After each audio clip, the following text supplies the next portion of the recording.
Живем нормально, 6 дней стоим. 6 дней уже. Пока стоим, да, не знаем, стоим. Кушать сами готовим. В машине спим, на улице едим. Так вот. Что показать? Вот тут живем. Снизу я сплю, сверху напарник спит. Вот холодильник. Вода, мясо, хлеб.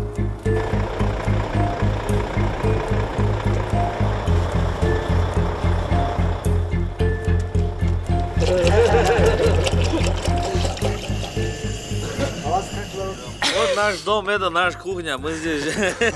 Вот газ-баллон, там готовим. Вот столик, вода, все есть, короче. Да, неделя. Шестой день. Это хорошо, то, что мы недалеко живем. Здесь есть люди с России, с Казахстана, там, Алмата, там еще дальше. Поэтому здесь приходят ребята, тоже приносят еду. Плов, например. Вот, вчера макароны по-флотски военные привозили. Люди сегодня вот сок давали. Еще что? Колбаса. Ну, ну, рыбу это мы поймали только что. Вот так вот.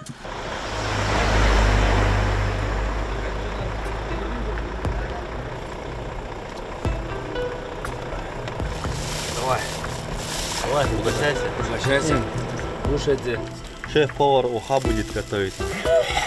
Вот, сами из руки поймали.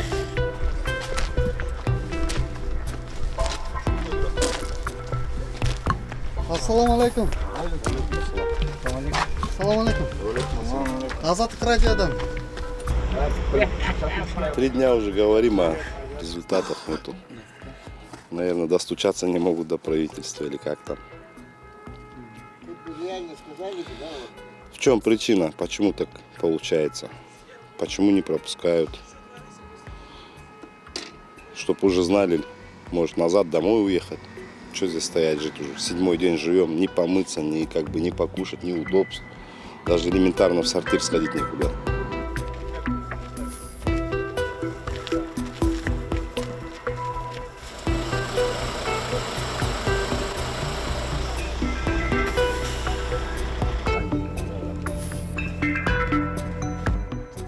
Сами пытаемся готовить. Ну, у нас жизнь такой. Готовим все на ходу. Мы уже 5-й день, что ли.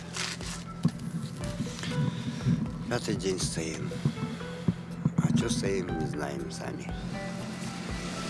То пускает, то не пускает, я не знаю.